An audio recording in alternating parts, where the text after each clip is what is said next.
Hello friends, मैं आकाश Shukla career TV पे आपका स्वागत करता हूं। मैं आप लोगों को जीडी के लिए मैथ पढ़ाऊंगा। देखते हैं जो जीडी में कौन कौन से मैथ के चैप्टर आते हैं। पहला चैप्टर मैथ का है संख्या पद्धति। संख्या पद्धति, और ये हमारा पहला चैप्टर भी, हम शुरुआत भी इसी चैप्टर से करेंगे।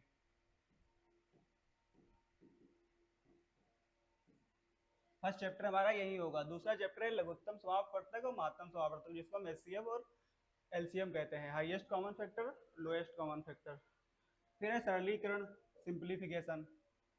दूसरा चौथा चैप्टर है औसत, और पांचवा चैप्टर है अनुपात समानुपात, रेशियो एंड प्रोपोर्शन। छठा चैप्टर है प्रतिशत, परसेंटेज। और सातवां चैप्टर है आपका प्रॉफिट एंड लॉस, लाभ हानि। आठवां है बट्टा। फिर आ जाते हैं आपका ये साधारण ब्याज है। नवा चैप्टर साधारण ब्याज है। 10वां चक्रवृद्धि ब्याज, कंपाउंड इंटरेस्ट, और ये सिंपल इंटरेस्ट है, वो साधारण ब्याज। फिर है 11वां समय और कार्य, टाइम एंड वर्क। फिर 12वां चैप्टर आपका है पाइप और टंकी, पाइप एंड सिस्टर्न।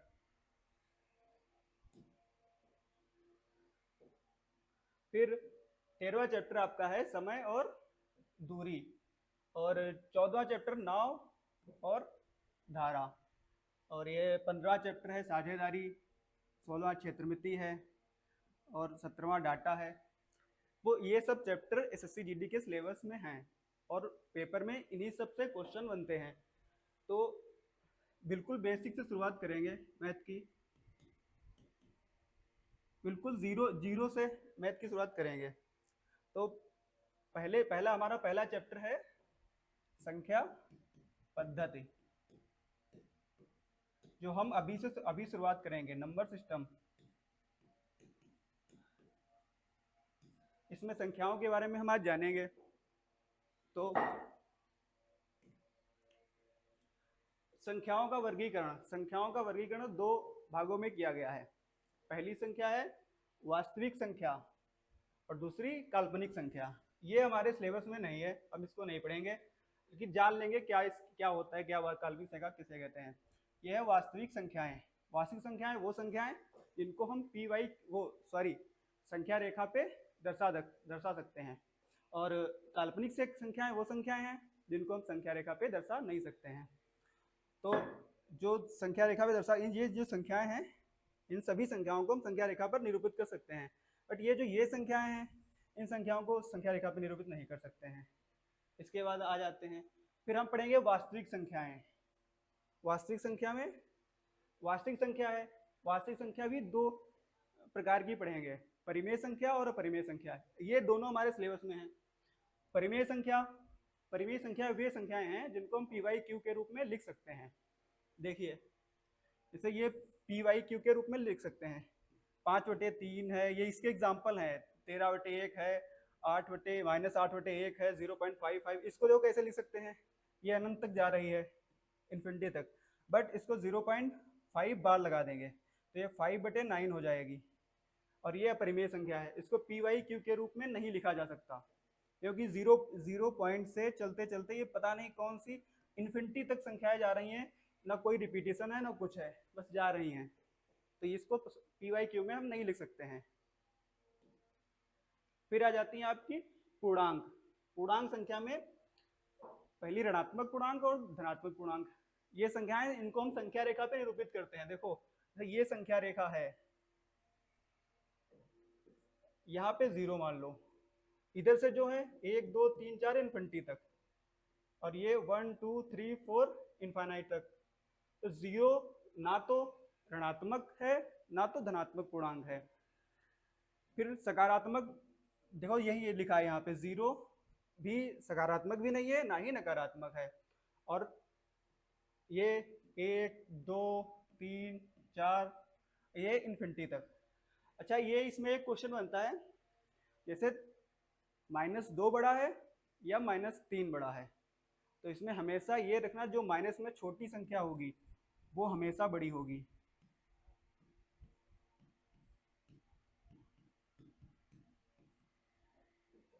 फिर आ जाओ आगे। आगे है ये दशमलव संख्याएं। दशमलव संख्याएं होती हैं, ये बहुत बहुत ही थोड़ा टफ टाइप में होती है दशमलव संख्याएं, क्योंकि दशमलव से हम सभी को डर लगता है। देखते हैं इस डर को भगाते हैं। शांत दशमलव, शांत दशमलव है जैसे जो कोई संख्या एक चली, जैसे 0.4 हो गई, तो इसमें कोई रिपीटेशन नहीं, 0.4 हो गई, तो इसको हम 0/10 2/5 लिख सकते हैं। ठीक है, ये शांत है क्योंकि ये अगर इसको हम काटेंगे तो ये 4.4 तक ही कटेगा, आगे नहीं जाएगा। फिर ये है नॉन टर्मिनेटिंग रिपीटिंग डेसिमल, गैर दोहराए जाने वाली संख्या, इसको हम कहते हैं अशांत, अशांत पुनरावृत्ति दशमलव संख्या।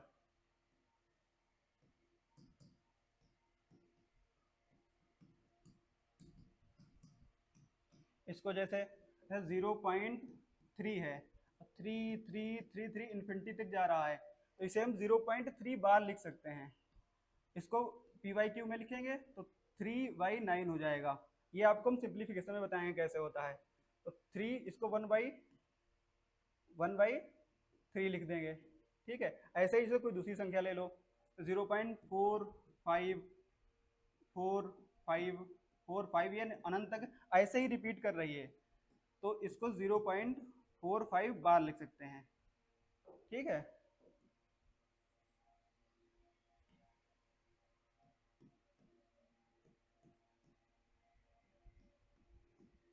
और ये है इसको अशांत अनावृत्ति,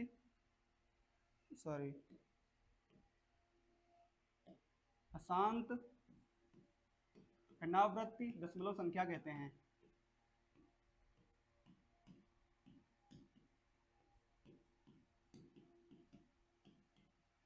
इसमें जैसे 0.23145 चलती जा रही है, कोई रिपीटेशन नहीं है, ना ही कोई कुछ हो रहा है, इसको अशांत दशमलव अनावृत दशमलव संख्या कहते हैं। मतलब कोई रिपीटेशन नहीं होगा, हमेशा चलती जाएगी। अच्छा एक बात बताओ, इसमें पाई क्या होगा? पाई शांत होगा या अशांत होगा? तो पाई में 3.14 तो चलती है, इसे डॉट डॉट डॉट चलती जाती है इन्फिनिटी तक। अभी तक खोज हो ही रही है, अभी भी खोज हो रही है इसकी, नंबर्स की 1 लाख नंबर तक हो चुकी है लास्ट तक, और अभी भी खोज चल रही है। तो इसको लास्ट तक बाद तक ले जा सकते हैं, तो ये इसमें आएगी। और अच्छे से जैसे पूछ लिया जाए 22/7, 22/7 परिमेय संख्या है या परिमेय संख्या? तो अब क्या कहोगे? 22/7 एग्जैक्ट पाई की वैल्यू नहीं है। 22/7 ये पाई की वैल्यू 22/7 हम लिखते हैं, बट ये लगभग होती है। तो अगर कोई पूछे कि 22/7 परिमेय है या अपरिमेय, तो 22/7 हमेशा परिमेय संख्या होगी। और अपरिमेय संख्या तुम्हारी पाई अगर आ जाएगी, पाई क्या है? तो पाई हमेशा परिमेय अपरिमेय संख्या होगी।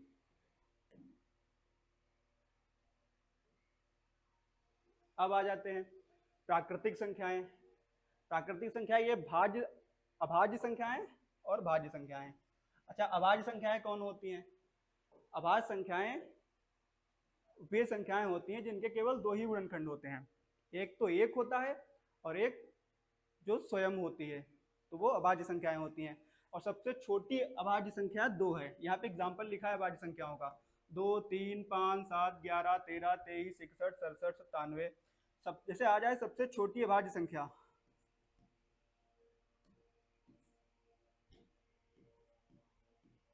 ये सबसे छोटी अभाज्य संख्या होती है।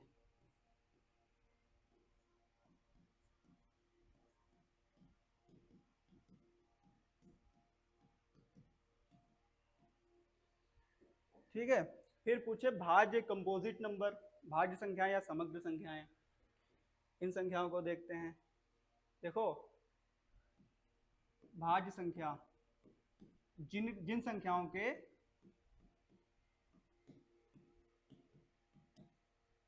दो से अधिक गुणनखंड होते हैं,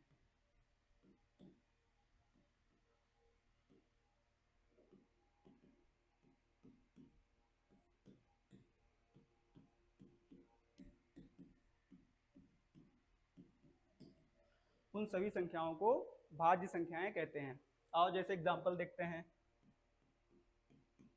4, 6, 8 10, नहीं सॉरी ये 9 भी होगा, 9 10 12 डॉट डॉट ऐसे चलती जाएगी बहुत दूर तक, इनफाइनाइट तक। अच्छा कोई आपसे पूछे सबसे छोटी भाज्य संख्या कौन सी है, तो सबसे छोटी भाज्य संख्या आपकी 4 है।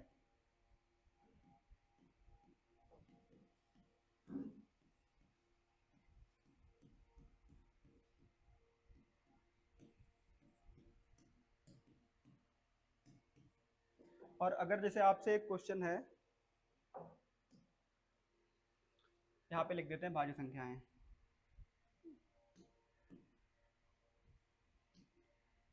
4 6 8 9 10 12 डॉट डॉट इनफाइनाइट तक, ये सबसे छोटी हो गई। अच्छा सबसे छोटी भाज्य प्लस विषम संख्या कौन सी है, तो ये आपकी भाज्य और सबसे छोटी भाज्य और विषम संख्या है।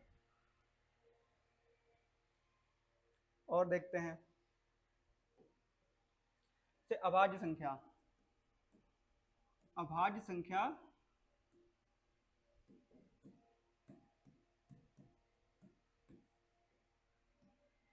एक से 50 तक कितनी अभाज्य संख्याएं होती हैं, बताओ। एक से अभाज्य तक 15 संख्याएं होती हैं, और एक से 100 तक 25 संख्याएं होती हैं, ठीक है।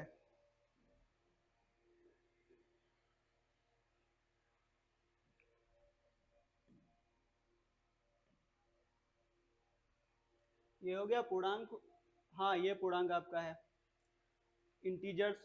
ये दो हैं सम संख्या और विषम संख्या।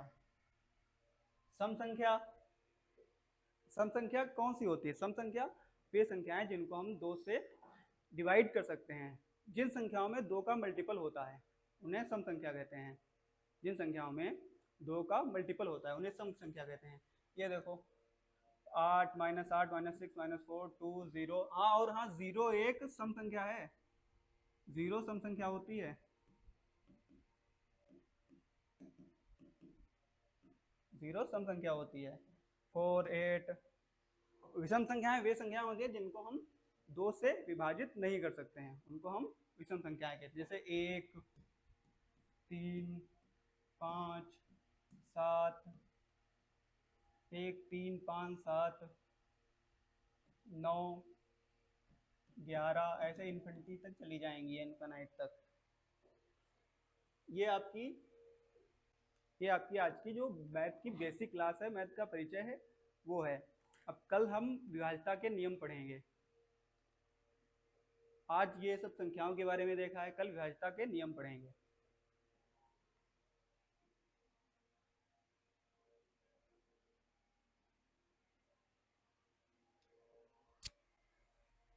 और हाँ आप सभी को कमेंट करके बताना है कि मेरी क्लास कैसी लगी,